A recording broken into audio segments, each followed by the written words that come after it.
Assalamualaikum warahmatullahi wabarakatuh.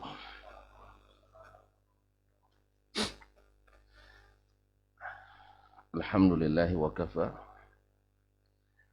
Thumma assalatu wassalamu ala abdihi alladhi istafa wa ala ali baitihi sadati syurafa wa ashabihi al-kirami nubala ahli as-sidqi wal wafa wa tabi'ina lahum bi ihsanin ila yaumil jazaa'il awfa. Amma ba'du, fa'usi nafsi wa iyyakum ayyuhal muslimuna wa ayyatuhal muslimat bitaqwallahi azza wa jalla rabbil ardi was samawat fa inna ajsadana 'ala an-nari la taqwa fatamassaku minal islami bil urwatil wusqa wa tazawwadu fa inna khairaz zadi taqwa. Ya ayyuhalladzina amanu taqullaha haqqa tuqatih wa la tamutunna illa wa antum muslimun. Ma'asyiral hadirin wal hadirat wal musyahidin wal musyahidat, bapak dan ibu-ibu, saudara-saudari, alim ulama, mama, tokoh adat, tokoh masyarakat yang hadir ataupun yang menyaksikan melalui media dimanapun berada. Alhamdulillah, subuh ini kita masih berada di sini, di tempat, di antara tempat-tempat yang disenangi oleh para malaikat dan dibanggakan Allah Subhanahu wa ta'ala kepada masyarakat atas dari kalangan malaikat. Semoga tak satu pun kita kecuali mendapatkan apa yang dijanjikan. Oleh itu mari kita bersyukur kepadanya. Mudah-mudahan nikmat ini sentiasa menemani kita.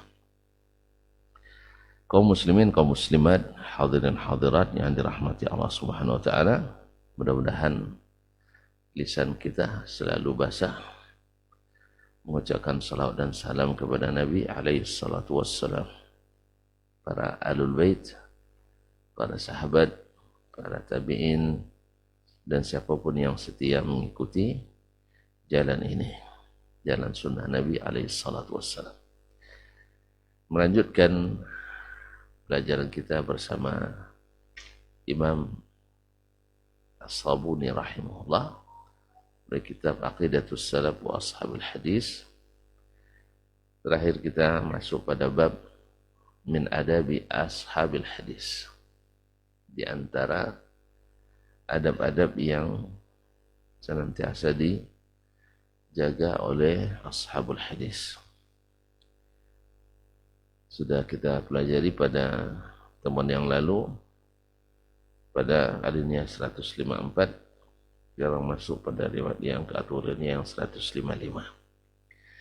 Qala rahimahullahu ta'ala wa yarawna al-musara'ata ila ada'is salawatil maktubat wa iqamatiha fi awailil awqat afdalu min ta'khiriha ila akhiril awqat. Para ashabul hadis, mereka senantiasa, saya ingatkan kembali, ashabul hadis bukan pakar hadis, tidak, tapi yang mengamalkan hadis. Sekali lagi, di pula ustaz aja yang masuk ni katanya, kalau lihat strata kan. Tapi ashabul hadis adalah yang mengamalkan hadis. Walaupun sering dicuma orang yang hafal hanya satu hadis, tidak masalah.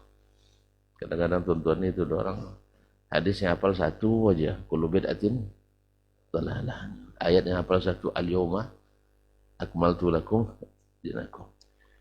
Tapi kalau sudah hafal ini luar biasa itu. Karena ayat ini orang Yahudi bilang kalau turun pada kami jadikan hari raya itu. Jadikan hari besar. Nah, apa hadis ayat yang besar itu? Dan ini kaidah yang luar biasa. Sehingga kita percaya diri bahwa agama ini sudah sempurna, tak perlu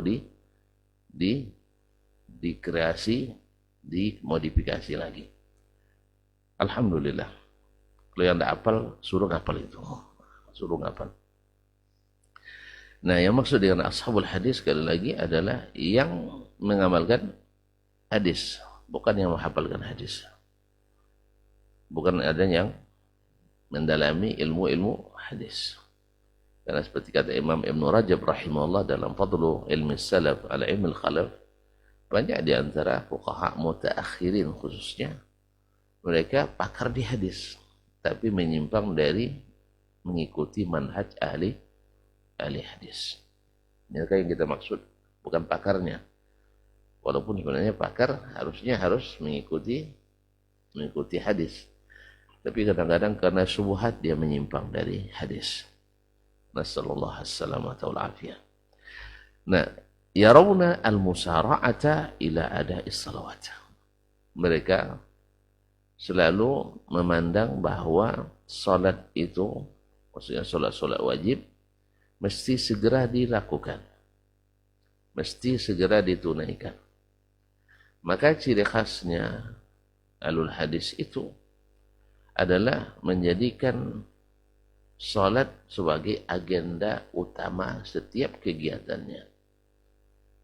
Makanya kaum muslimin dan muslimat, apalagi karena mereka dulu juga belajarnya di masjid. Ya, pada awal saat mereka dulu kajiannya di mana? Di masjid. Bukan di sekolah-sekolah atau kampus-kampus. Ini disinilah mungkin kurangnya barakah ilmu kita hari ini, karena memang kita bukan di masjid. Sehingga kadang-kadang salat sudah dikumandangkan azan, tapi kita bisa asyik dengan kegiatan. Bahkan ada yang sampai tak peduli sama sekali. Karena ingin mendapatkan rezeki, melupakan sang pemberi rezeki. Nah, kita dah. Makanya kita pesan kepada orang-orang yang di bawah kita, apapun kegiatan kita, maka salat adalah agenda utama. Ya, kalau kita musafir kan bisa dijamak qasar. Ya kan? Nah, atau memang ada hal-hal kegiatan yang memang tidak bisa ditunda sama sekali. Mungkin ada masanya dijamak tanpa di qasar. Ya, ada hal-hal kadang-kadang. Atau bisa saja, misalnya karena misalnya antum lapar sekali kan, lapar sekali sekarang enggak kan? Tapi kalau lapar kita tunda belajar nih, enggak, alhamdulillah. Misalnya lapar sekali, makanan sudah terhidang, kata Nabi makan dulu, tapi bukan menjadi kegiatan harian setiap azan langsung hidangkan makanan, bukan. Itu saja. Tapi bukan kegiatan harian. Tapi dengan catatan tadi, kadang-kadang orang sampai pas, pokoknya dihidangkan makanan karena emang tidak peduli dengan salat kadang. Itu lain. Kalau seandainya itu adalah sesuatu yang sifatnya temporari, yang tidak selalu, itu tidak masalah. Karena tidak boleh menahan hajat masuk dan menahan hajat keluar. Hajat masuk, ya makan. Hajat keluar, ke belakang. Nah, hajat masuk di depan biasanya, hajat keluar di belakang. Makanya jangan, tidak boleh ditahan itu. Ma'asyarul kiram, tapi pada intinya salat menjadi agenda utamanya.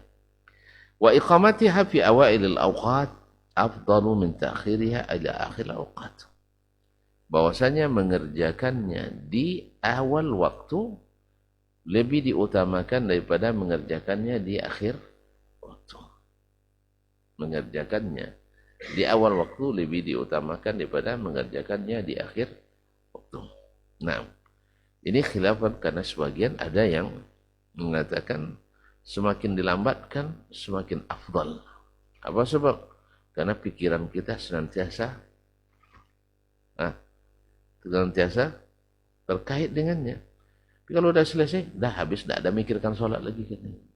Supaya dia bilang, makan sambil mikirkan sholat, lebih pada sholat mikirkan. Daripada makan, daripada apa? Daripada salat mikirkan makan, lebih baik makan mikirkan salat. Jadi kalau ini keadaannya nanti daripada makan, daripada salat memikirkan pekerjaan, lebih baik bekerja sambil mikirkan salat. Daripada makan, salat mikirkan belanja, lebih baik belanja sambil mikirkan salat. Daripada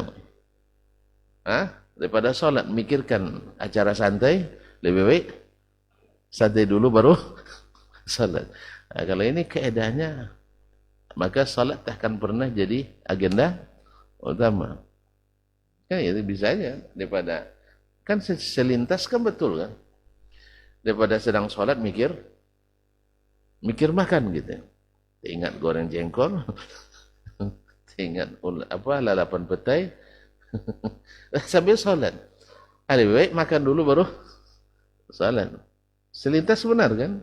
Tapi kalau ini diikutkan terus, akhirnya nanti salat tak pernah jadi utama. Tak pernah jadi utama. Jadi pada umumnya mereka menjaga salatnya di awal waktu. Di awal waktu. Kaum muslimin, kaum muslimat dirahmati Allah SWT. Kemudian ihrazan lil ujuri al-jamila biha wal mathubat.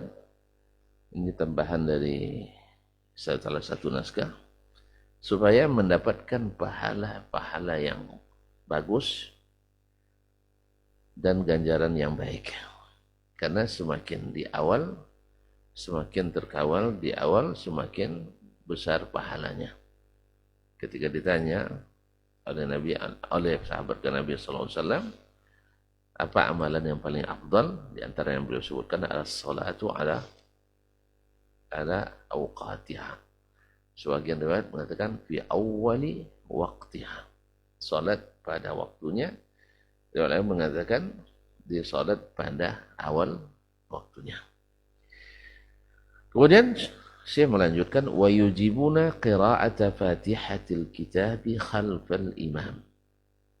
Mereka mewajibkan membaca Al-Fatihah di belakang imam.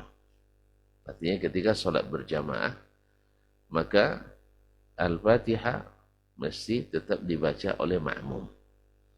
Taban ini masalah khilafiyah antara para ulama, para fuqaha.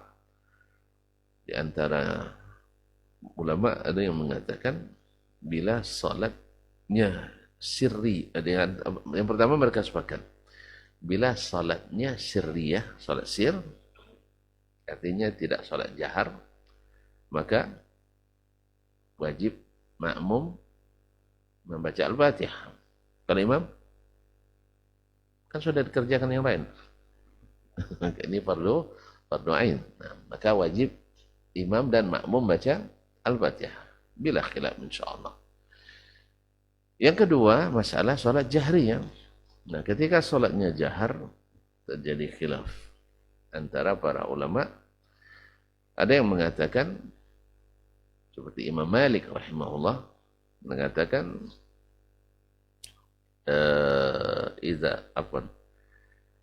Iza qara' al-imam fa qira'atul imam man shalla ma'al imam fa qira'atul imam lahu qira'ah.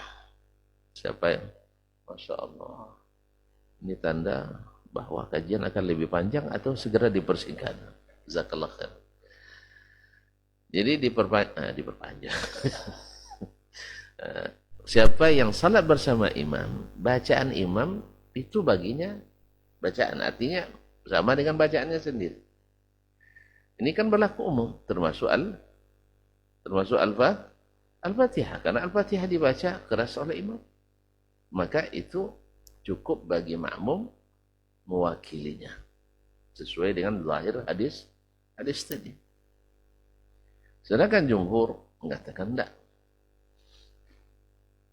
Jumhur mengatakan tidak. Kenapa? Karena pertama, hadis tadi muhtamal. Hadis tadi mengandung multi interpretasi. Bisa diartikan qiraah di situ maksudnya qiraatus surah ba'dal Fatihah. Dan bisa diartikan bacaan Fatihah dengan surat tadi. Sahih? Ini adalah ihtimal, kemungkinan. Bisa ditafsirkan yang dimaksud oleh Nabi adalah bacaan surat setelah Al-Fatihah, dan bisa diartikan masuk di antaranya Al-Fatihah. Ini dalil kata para ulama muhtamal, yaitu mengandung multi interpretasi. Sedangkan hadis tentang Al-Fatihah, hadis yang tidak multi tafsir. La salata liman lam yaqra bi Fatihatil Kitab. Tidak sah salat tanpa baca Al-Fatihah. Di sini ada multi tafsir? Tidak. Siapapun salat mesti baca Al-Fatihah. Oleh sebab itu maka kembali ke dalil yang tidak muhtamal lebih diutamakan dari memakai dalil yang muhtamal. Oleh sebab itu maka kebanyakan ulama mengatakan baca Al-Fatihah tetap wajib bagi makmum sekalipun salatnya jahar. Karena dalilnya sharih, sahih, ghair muhtamal. Jelas, sahih, terang, dan tidak multi interpretasi. Sedangkan yang mengatakan tadi bisa ditafsirkan dengan tafsiran ini, dengan tafsiran ini. Maka ketika bertentangan dalil yang muhtamal dengan dalil yang sharih, maka yang sharih didahulukan. Ditambah lagi dengan hadis riwayat Abu Dawud dengan sanad yang hasan, sebagian menganggap itu adalah lemah, tapi wallahu alam dia paling kurang adalah hasan, bahwa Nabi SAW mengatakan la'allakum taqra'una min khalfi. Kalian ikut membaca di belakangku. Qalu na'am ya Rasulullah. Iya. Qala la taf'alu illa bi ummil Qur'an. Jangan kalian baca di belakang saya padahal saya sedang baca, kecuali Al-Fatihah. Nah, kalau ini menjadi pemutus di antara khilaf di antara keduanya, bahwa Al-Fatihah boleh dibaca walaupun imam sedang membaca. Misalnya Syekh tadi di rakaat kedua membaca ya ayyuhalladzina amanu qu anfusakum wa ahlikum nara. Awak belum selesai baca Al-Fatihah, baca Al-Fatihah. Karena Nabi bilang la taf'alu, jangan baca padahal saya sedang baca, kecuali Al-Fatihah. Ini menunjukkan bahwa Al-Fatihah masih tetap dibaca. Maka Syekh berani mengatakan ini adalah min adab ahli al-hadis yang mengamalkan hadis. Karena pada asalnya inilah amalan yang masyhur, yang paling banyak di antara para ulama. Wallahu ta'ala alam. Bagi yang tidak setuju, geleng-geleng dia. Dia aja ahli hadis. Jadi kronologi gitu. Jadi Syekh memandang bahwa Al-Fatihah mesti tetap dibaca di belakang imam. Maklumlah mazhabnya Syafi'i juga. Mazhabnya Syafi'i. Syekh atau Hambali ya? Tidak. Kita berdasarkan tadi. Berdasarkan dalil tadi. Satu, dalilnya tidak muhtamal. Pasti. Yang kedua, Nabi memberikan kata putus. Jangan baca kecuali Al-Fatihah. Berarti Al-Fatihah tetap dibaca. Karena di antara dalil orang yang mengatakan tidak perlu lagi dibaca, ayat wa idza quri'al Qur'anu fastami'u lahu wa ansitu. Bila Al-Qur'an dibaca, maka dengar dan diam. Dan ayat ini pada asalnya waktu salat. Waktu salat. Artinya bila dibacakan Al-Quran dalam salat, dengarkan dan diam. Pada asalnya turun ayat ini. Nah sekarang kita sedang salat. Imam baca ayat. Kita masa harus diam dan mendengar. Itu makna asalnya. Tetapi dikecualikan dengan hadis. Hadis boleh mengecualikan? Hadis boleh mengecualikan? Tak sepakat nampak. Hadis punya kekuatan dalil apa tidak? Kekuatan. Berapa banyak ayat yang bersifat mutlak ditakyid dengan hadis? Berapa banyak ayat yang bersifat umum ditaksis dengan hadis? Makanya kalau ada ayat yang bersifat umum, lalu ada hadis yang taksisnya, maka yang diamalkan adalah yang berdasarkan taksis hadis tadi. Makanya sekarang banyaknya penyimpangan dalam beragama akibat ayat yang bersifat umum padahal sudah ditaksis dengan hadis tapi tidak mengamalkan hadis tadi. Nah, inilah ciri khas membuat orang membedakan antara ahli hadis dengan yang selain mereka. Ahli hadis memang fokus pada hadis. Kalau hadis sudah mentaksis, maka dia mengerjakan yang ditaksis oleh hadis tadi. Sedangkan yang lain tak, masih bergait dengan dalil-dalil umum. Padahal sudah ditaksis dengan dalil dari hadis Nabi alaihissalatu wassalam. Baik, wa ya'muruna bi itmamir ruku'i was sujudi hatman wajiban. Mereka memerintahkan menyempurnakan ruku' dan sujud sebagai kewajiban yang tidak bisa ditawar. Sempurnanya. Dengan apa sempurnanya? Sallu kama ra'aitumuni wasalli. Jadi dasar mereka, salatlah seperti kalian melihat saya salat. Karena subhanallah kaum muslimin dan muslimat yang dirahmati Allah, banyak orang dan berdasar pengalaman ketika kita kalau sudah masuk strata tinggi tidak mau lagi membahas masalah salat. Alasannya apa? Masa kita sudah calon doktor masih belajar salat lagi. Image yang terbangun bahwa salat itu adalah pelajaran anak SD, anak MDA. Antum masih ingatlah mutu salat kita masih SD MDA dulu gimana? Buya? Tak tahu buka duit dulu? Hah? Iya kan? Sebentar-bentar gatal kepala. Iya kan? Tak gatal, kawan disikut. Nah, gitu juga kalau solatnya masih kelas MDA, padahal sudah strata 3, saya pastikan, tadilah akibatnya. Dia akan memikirkan pekerjaan sambil solat. Makanya itu yang membuatnya harus selesai kerja dulu, baru solat. Karena baginya solat itu tidak penting, betul. Jadi lahir kaedah tadi, daripada solat mikirkan makan, daripada makan mikirkan salat. Daripada salat mikirkan pekerjaan, selesaikan pekerjaan dulu baru salat. Tidak. Kalau ahli hadis, salat itu adalah pekerjaan utama. Kalau datang waktu salat, kerja lain itu sampingan. Jelas ya? Ini mohon maaf. Misalnya saya sebagai presiden, misal aja ini. Kan belum ada presiden kan? Belum ada yang terpilih yang baru kan? Sudah. Misal saya presiden. Nah. Ya, saya sekarang sedang memimpin rapat kabinet untuk urusan besar negara ini. Asal salat. Saya katakan salat lebih penting dari urusan ini. Karena saya tidak akan diberikan taufik oleh Allah kalau saya tidak mendirikan salat.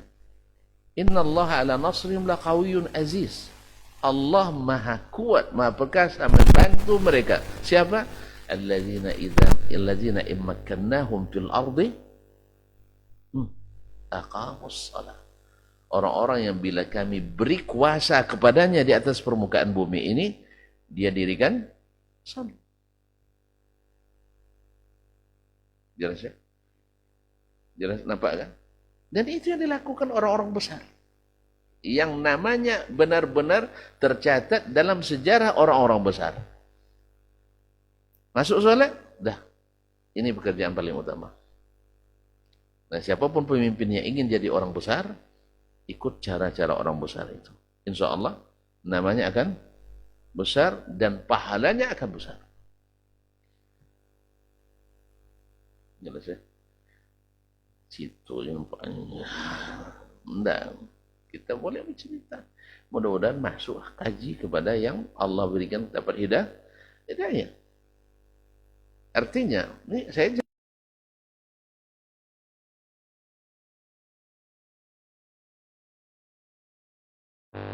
gara-gara saya tidak punya partai, gara-gara saya tidak punya tim sukses, gara-gara saya tidak punya duit. Allah tidak suruh saya, apa salahnya?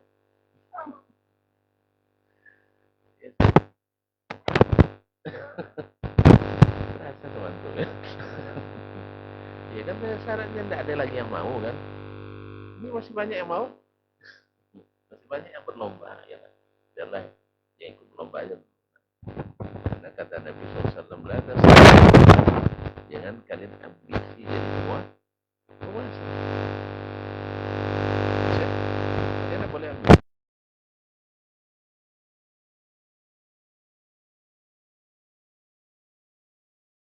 Bukan tak wajib, tidak mau. Nah, kata saya tidak mau, saya tidak mau. Tapi kalau sudah mundur semua nanti, angkat tangan, kamu lagi mana? Oke, insya Allah akan saya buktikan. Ketika rapat kabinet, saya katakan waktu salat 30 menit kita stop dulu. Selesai? Karena salat waktunya terbatas, rapat tidak terbatas. Saya bisa manggil anak buah saya tengah malam, menteri saya. Sah. Tapi kalau saya salat asar tengah malam tidak bisa. Sah. Dan saya butuh pada pertolongan Allah SWT. Allah tidak butuh pada pekerjaan saya sedikit pun. Kalau kau pimpin negara ini, membuat orang terlambat sholat gara-gara kamu, ya dosa yang dapat. Sah? Nah, tapi kalau kau sholat, walaupun tak sukses mimpin negara ini, tapi tidak mungkin orang yang menjaga sholat tidak sukses. Karena hayya alal falah. Saya tak pernah melihat orang yang menjaga sholat yang tidak sukses. Tidak ada. Ini kalau tidak cair, suruh saya mimpin. Kalian tentu tidak percaya. Cuman mungkin keberhasilan itu orang kadang kalau orang kan tidak jujur menilai kan. Kadang ada sentimen kadang. Ini sholat terus, sholat ceritanya. Akhirnya dia nilai tidak berhasil, manajemen tidak bagus. Kan ada orang kadang beri nilai manajemen kita tidak bagus dari sisi karena tidak sesuai dengan dia. Tidak sependapat dengannya, tidak semazhab dengannya. Harusnya dibuat nilai. Hah? Padahal hasil penelitian dia sendiri nilai manajemen kita 97 dari 100. Tinggi tak? Iya. Dari tidak ada menjadi ada. Sekarang mereka dibilang tidak berhasil. Antum barangnya nggak ada, misalnya sekolah nggak ada, lalu jalan. Dari awal tidak ada yang berminat, habis itu ramai orang nak masuk, dianggap tidak berhasil. Itu bukan karena prestasi, tapi karena sentimen. Makanya orang-orang seperti itu tidak akan pernah berhasil. Selalu gagal, walaupun bunyinya, gaungnya besar, tapi isinya kosong. Semakin besar, tapi kosong semakin besar, bunyinya gaungnya. Mana lebih besar suara ogong daripada suara celempong? Ogong kan? Tung, gitu kan? Karena kosong dalamnya, besar bentuknya. Kalau celempong kecil kan? Tahu celempong enggak? Oh, enggak tahu. Ya. Tunggu. Kaum muslimin dan muslimat yang dirahmati Allah SWT. Jadi mereka mewajibkan, menyempurnakan salat, rukuk dan sujudnya sebagai kewajiban. Jadi salat ini bukan pelajaran SD, tapi adalah pelajaran orang-orang tinggi. Nabi Sallallahu Alaihi Wasallam menjadikan salat sebagai pencari inspirasi dan solusi. Jadi dalam pendidikan Islam, problem solving, solusi dari segala problem itu ada pada salat. Idza hazabu amrun fazi' 'ala shalah. Nabi bila menghadapi masalah besar, dia bawa salat. Sebenarnya kita aja yang belum bisa. Karena menganggap pelajaran salat pelajaran anak SD, anak MDA, madrasah. Makanya kelas salatnya masih kelas itu juga. Coba anak SD salat. Dengar orang bagi-bagi bonbon di luar. Kira-kira gimana? Hah? Sudah komen nih, dengar bagi-bagi bonbon di luar. Gimana? Lari ke situ, sama. Orang udah dengar komen, tiba-tiba ada harus tanda tangan ini. Dia tinggalkan sholat dulu pergi, tanda tangan. Apa sebab? Karena dalam pikirannya sholat pelajaran anak SD. Ini akibat dari salah, dari persepsi, salah berasumsi. Karena apa? Akhirnya sholat tidak menjadi agenda utama. Makanya sekarang ini yang harus kita bangun kembali. Karena keberhasilan itu dimulai dari menjaga sholat kita. Bunyinya teoritis saja ya. Iya kan, seolah-olah ini normatif aja sifat. Enggak, ini normatif aplikatif. Inilah sejarah yang membuktikan. Lihat Nabi SAW sakit menjelang meninggal. Lalu pingsan, tidak tahan sakit. Ketika siuman, dia tanya apa? Dia tidak nanya jembatan situ sudah dibangun, bukan. As-sallan nas. Dah salat apa belum? Karena memang itu syarat pertolongan Allah tadi. Alladzina immakkannahum fil ardi aqamu as-salah wa atau zakah wa amaru bil ma'ruf wa nahau anil munkar. Ini syarat utama. Dirikan salat, bayar zakat, menegakkan amar ma'ruf dan nahi munkar. Ini enggak. Awak terpilih jadi pemimpin dimulai dengan kemungkaran, pesta kemungkaran kadang. Bagaimana pertolongan nak datang? Buat kemungkaran, tidak peduli salat, zakat juga tak jelas. Nah, silakan. Kaum muslimin, kaum muslimat dirahmati Allah SWT. Naam. Jadi baru sempurna rukuk sujud itu hanya di tengah orang-orang yang menjadikan salat sebagai agenda orang-orang besar.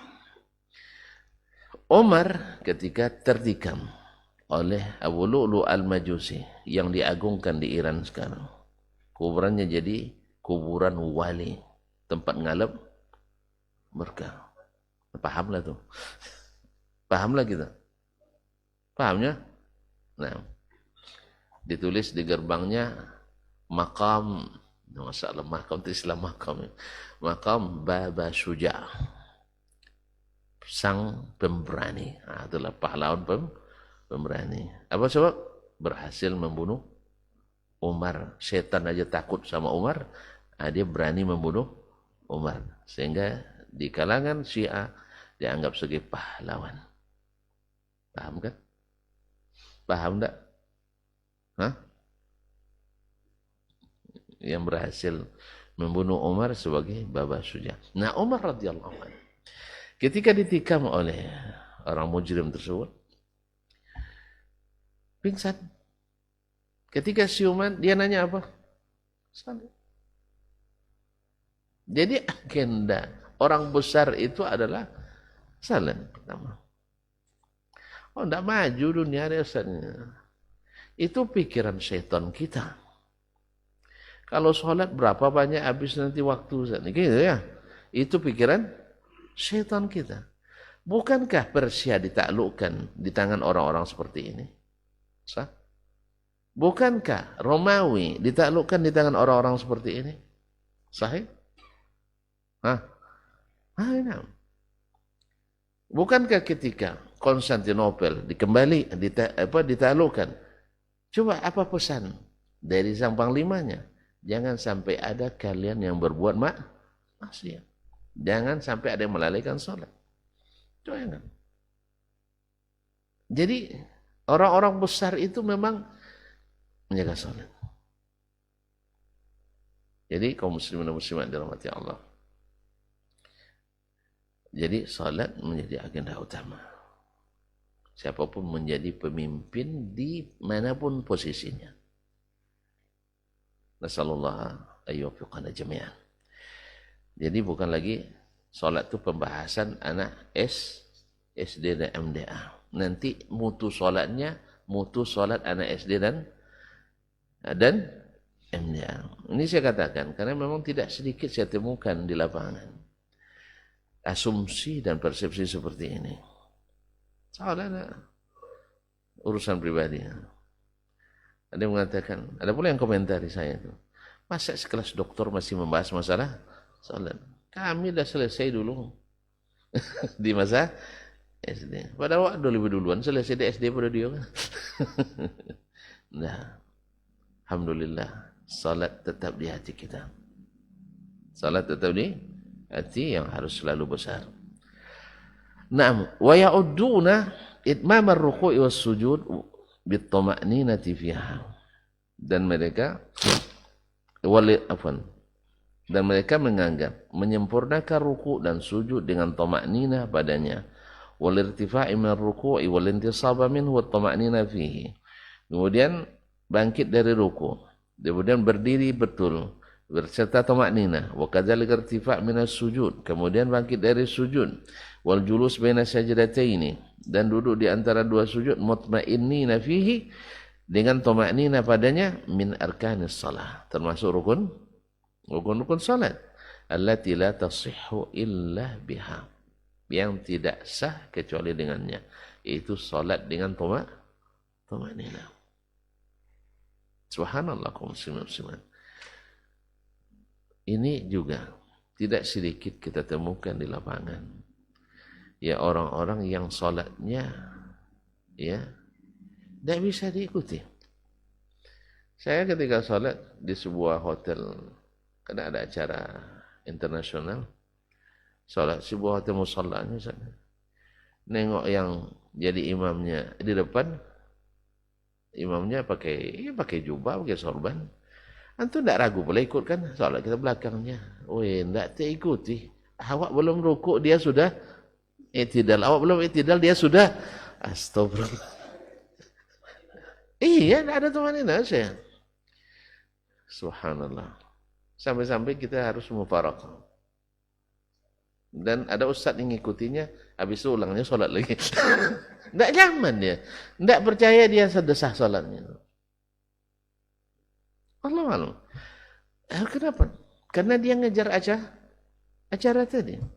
Betul juga ya, daripada salat mikir acara lebih baik acara dulu baru salat. Nah, kenapa? Karena tadi kadang-kadang yang membuat agenda ini orang-orang yang tidak memperhatikan salat ini. Itu masalahnya. Akhirnya kita yang memperhatikan salat korban perencanaan. Ya kita serba salah jadinya. Untung yang musafir. Ya untuk yang musafir. Kalau kita misalnya dari Pekanbaru ke Jakarta musafir kan, jamaah takhir. Tapi bagi yang tidak musafir, payah nih. Saya rencana mau jamaah takdim waktu itu. Akhirnya terpaksa diulang sholat di hotel lagi. Jamaah takhir. Tadi loh Zan, tidak nyaman kita. Memang berkejaran sholatnya. Apalagi yang sholat tarawih 23 rakaat 7,2 menit itu. Ini akibat daripada tadi itu. Bahwa sholat itu selesai sholat MD. Pembahasan anak MDA. Makanya ini miris kita jadinya.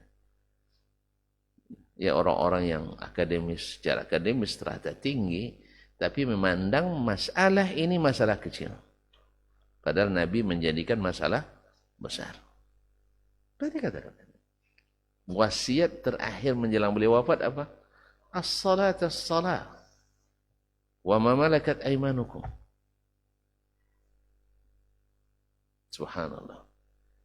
Dan kata Nabi SAW yang terakhir diangkat dari umat ini adalah salat. Yang pertama amanah. Kayaknya amanah adalah lama hilangnya ya. Pergi meninggalkan rumah tak kembali. amanah. Sikap amanah, sifat amanah, kayaknya sudah jauh perginya. Sholat pun sudah mulai berangsur jauh. Kenapa? Dia anggap masalah remeh. Pembahasan anak dia.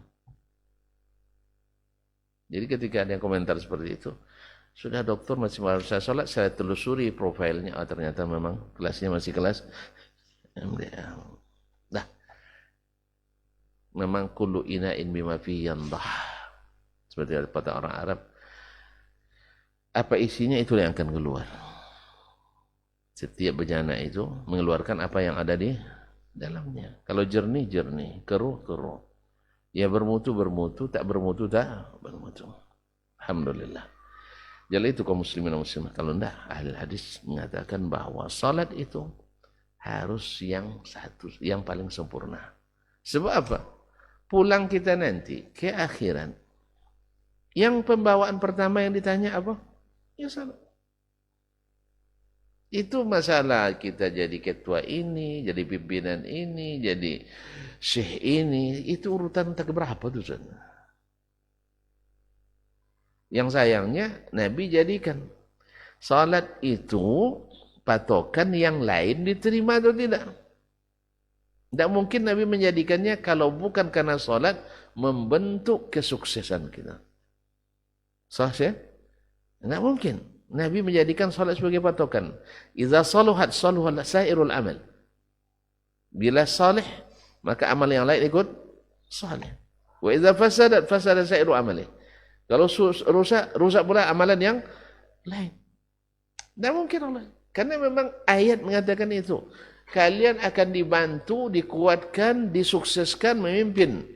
Kalau mendirikan salat. Tapi kalau sudah kalian menyanyiakan, tidak sukses.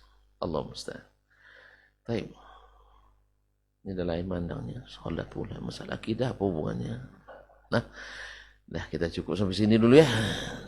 Nah, cukup sampai di sini dulu. Yes ya? Allah musta'an. Hah? Apa Pak? Asal dapat jawabannya. Pokoknya kalau saya tidak dapat, Bapak yang jawab.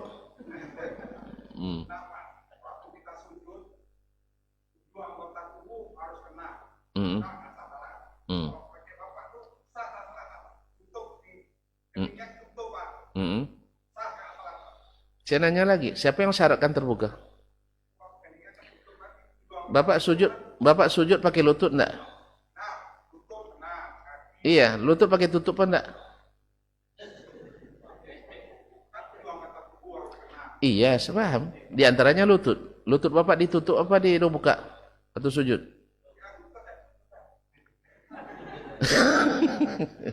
Ketika sujud, lutut Bapak terbuka apa tertutup?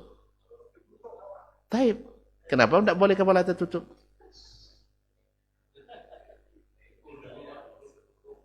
Hah? Kan ada yang protes. Ini kan peci saya begini, katanya kan. Kata tutup nih. Oke. Boleh sah sujud atau tidak? Saya tanya, lutut Bapak ketika sujud terbuka apa tertutup? Tertutup. Terus kenapa tidak buka?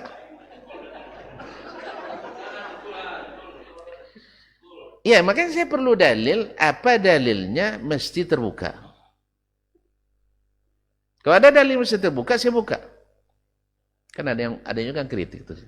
Memang dalam mazhab Syafi'i ada disebutkan mesti terbuka. Berarti begini jadinya. Iya. Tidak ada syarat-syarat itu saya tidak tahu. Karena sorban orang rata-rata dipakai sebagian menutup kening, sebagian membuka. Tidak ada pembahasan itu kecuali itu terlalu. Menurut saya terlalu. Saya tidak menemukan dalilnya. Kalau ada dalilnya, saya ikuti. Yang kedua, ada satu lagi. Belum selesai. Sekarang kalau memang sujud pada asalnya kan di tanah. Bapak pakai karpet.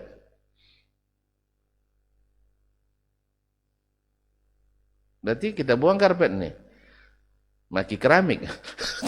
Bukan kau bongkar lagi keramiknya. Harus ke tanah. Jadi wallahu a'lam, saya tidak mengetahui dalilnya. Walaupun banyak yang menyampaikan seperti itu dalam mazhab dibahas. Cuman Kalau masjid kan sama orang, Pak ya.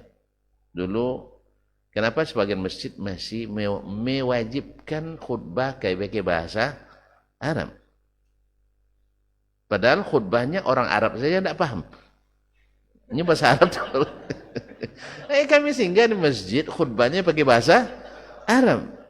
Habis itu orang Arab nanya, apa tadi itu katanya?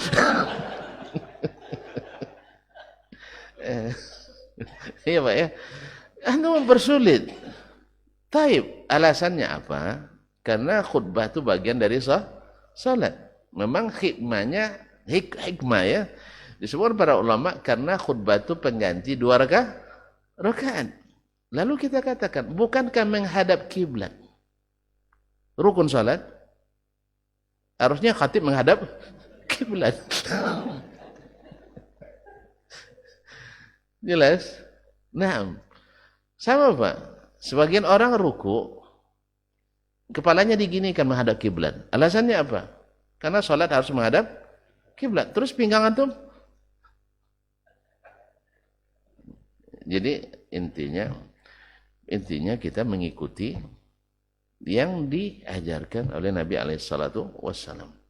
Jadi terbuka sedikit, sebagian tertutup, tidak mengurangi keabsahan sujud kita. Wallahu a'lam. Ini yang saya yakin.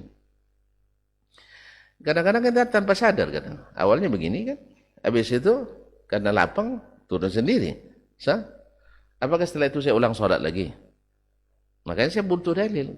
Karena membatalkan yang sah tanpa dalil itu tidak sah. Ada dalil Pak? Ya kalau harus terbuka setiap anggota sujud, tolong dibuka lututnya. Kalau Bapak luka lutut nanti, salatnya itu. Nanti Pak, orang salat pakai khuf. Khuf sepatu. Kan boleh salat pakai sepatu. Nah, di antara anggota sujudnya adalah jemari-jemari kaki. Gimana? Sah tak salatnya? Orang yang sholat pakai sepatu. Lebih sering. Bukan pernah aja, lebih sering. Pakai khuf. Dan pakai sandal. Tapi jangan bawa ke masjid ini. Berurusan dengan pengurus. Kasihan tidak mewajibkan. Tapi kan karena Bapak nanya, ketika peci saya turun begini tadi, saya tidak sholat. Kan itu Bapak ragukan sholat saya kan? Saya tidak ragu, Bapak ragu. Maka saya tanya, tadi kalau ada orang sholat pakai kaos kaki, boleh apa enggak? Taib. Ada contohnya Nabi, alhamdulillah. Kalau gini, bukankah sorban menutup kening? Taib, alhamdulillah. Kalau sudah selesai. Tapi tidak apa-apa, saya usahakan buka lagi. Nah, saya tidak mengetahui dalilnya. Kalau ada, tolong beritahu. Karena itu istimbat sebagian ulama saja. Alasannya tadi, karena kita kening ini ada masuk anggota sujud yang merupakan rukun. Maka harus menempel ke tempat sujud. Tidak boleh pakai alas. Makanya saya gugat Bapak, karena Bapak pakai pikiran, saya pakai pikiran juga. Nah, karena Bapak pakai pikiran, saya pakai pikiran juga. Nah, kalau gitu tolong tanggalkan. Wah, kok celana, kaos kaki dulu.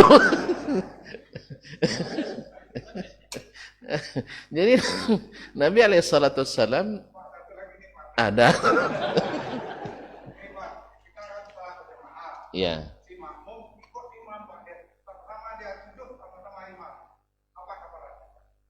Tidak paham saya pertanyaannya.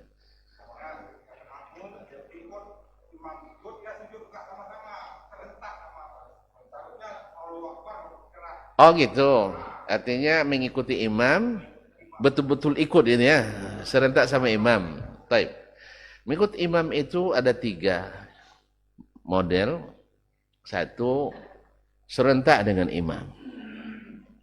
Nah, ini tidak sampai membatalkan sholat, tapi khilafus sunnah, menyalahi sunnah. Sebagian ulama menyebut hukum fikihnya makruh. Yang kedua, yaitu mengikuti imam setelah imam sampai ke rukun itu. Misalnya rukun sujud.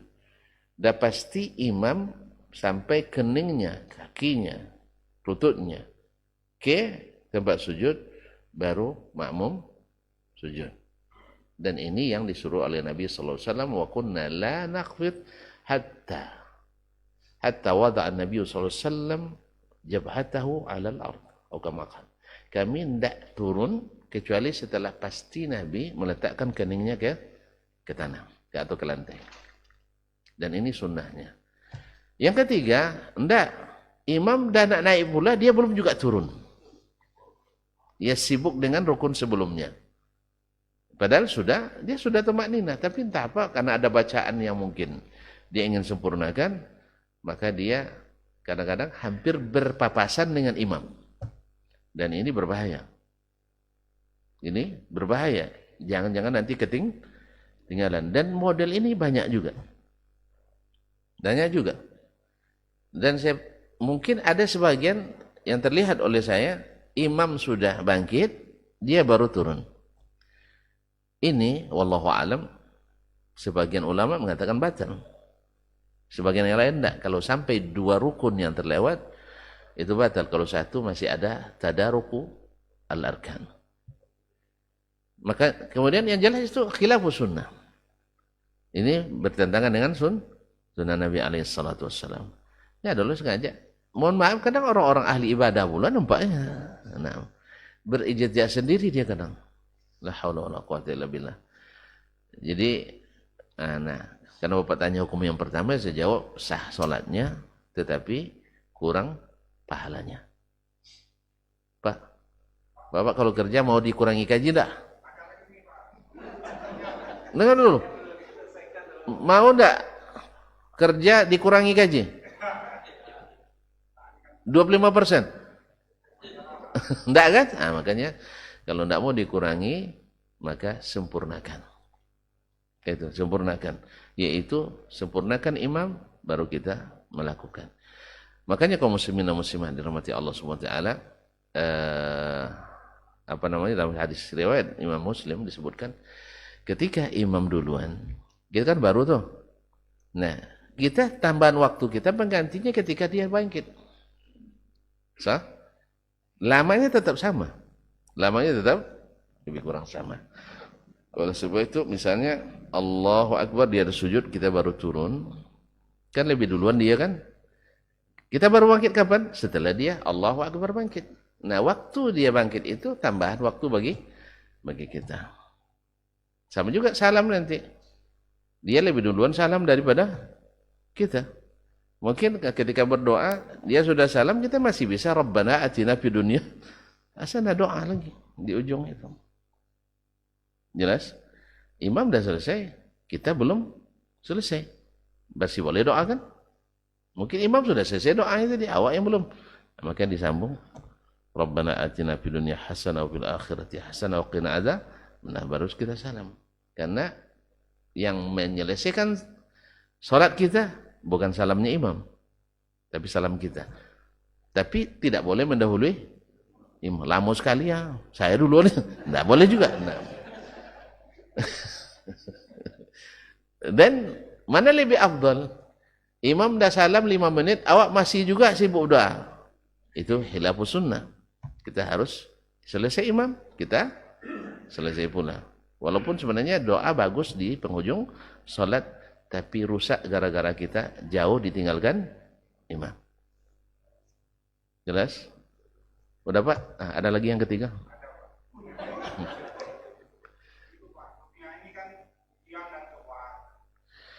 Allahumma a'inna.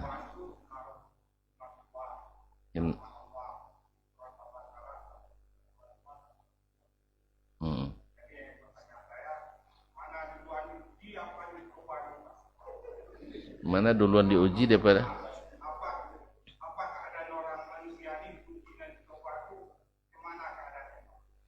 Gitu ya. Saya enggak tahu. Mana yang dulu uji coba? Uji dulu atau coba dulu? Yang saya tahu biasanya dua-duanya digabungkan. Sedang uji coba Pak. Sedang uji coba. Sedang diuji, sedang dicoba. Dua-duanya sejalan nampaknya Pak. Uji dan coba. Jadi mungkin maksud Bapak ujian dan cobaan. Ujian bagi orang yang beriman. Atau cobaan bagi orang yang ujian mungkin untuk menentukan siapa yang beriman, siapa yang kurang imannya. Saya juga bisa kalimat uji dan coba itu kayaknya sama, sinonim tuh. Masa ujian dan masa percobaan. Saya tidak bisa membedakannya. Kita lihat kamus lihat. Ya Pak. Ini bagus juga pertanyaan Bapak ini. Kita buka KBBM.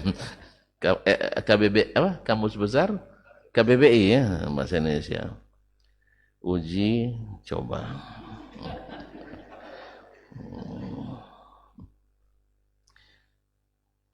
Uji atau perbedaan uji dan coba ya. Perbedaan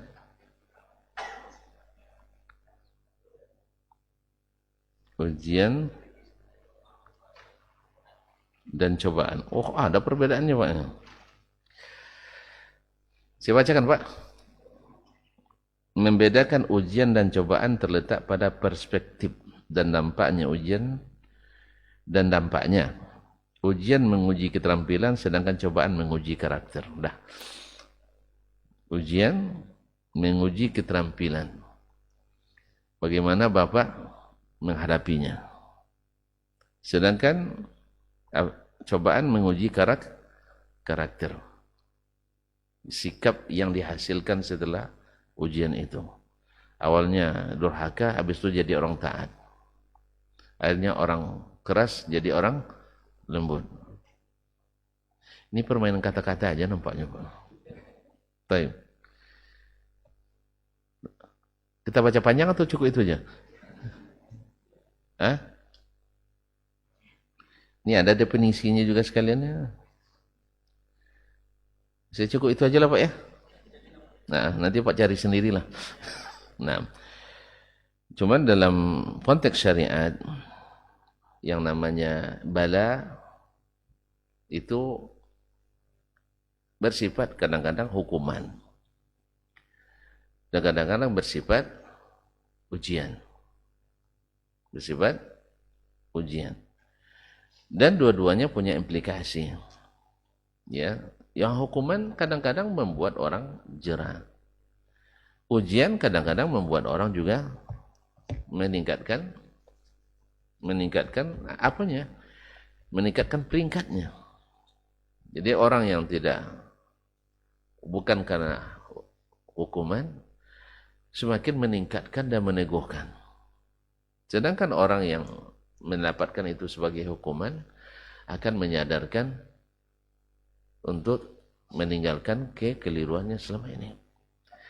Misalnya orang yang selalu makan haram, riba misalnya, diuji dengan anak-anak yang durhaka. Misalnya kan, akhirnya ini teringat dia. Karena hadis mengatakan seluruh daging yang tumbuh dari yang haram, neraka berhak memakannya.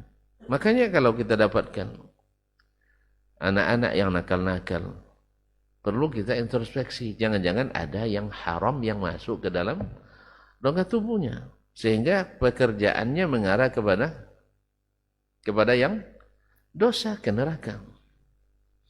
Kalau tidak, berarti ini ujian bagi kita. Sebagaimana diujinya Nabi Nuh. Diuji dengan anaknya.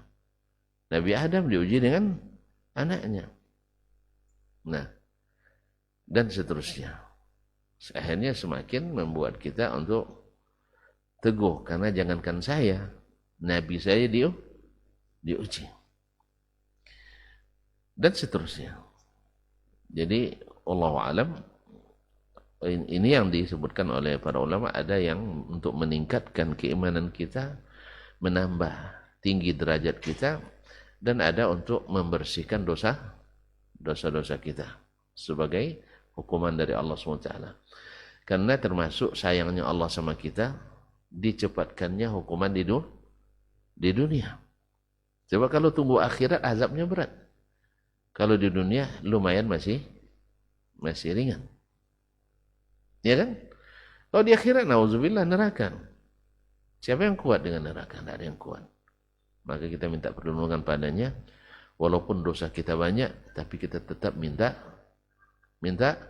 dijauhkan daripada akibat dosa-dosa itu. Maka perbanyak bertobat, banyak istighfar, banyak inabah kepadanya, dan diiringi dengan amal-amal soleh lainnya, tasbih, takbir, tahmid, tahlil, salawat, zikir, dan seterusnya. Diperbanyak supaya menghapuskan kekeliruan-kekeliruan yang kita perbuatkan. Wallahu a'lam ya Pak ya. Jadi untuk uji dan cobaan tadi, ujian dan cobaan, Bapak bisa rujuk sendiri tanya sama apa nanti di buku Kamus Besar Bahasa Indonesia. Wallahu ta'ala alam. Wassallallahu ala nabiyyina Muhammad sallam. Terima kasih dan mohon maaf. Wabillahi taufiq wal hidayah. Wa subhanakallah bihamdik. Asyhadu an la ilaha illa anta astaghfiruka wa atubu ilaik. Wassalamualaikum warahmatullahi wabarakatuh.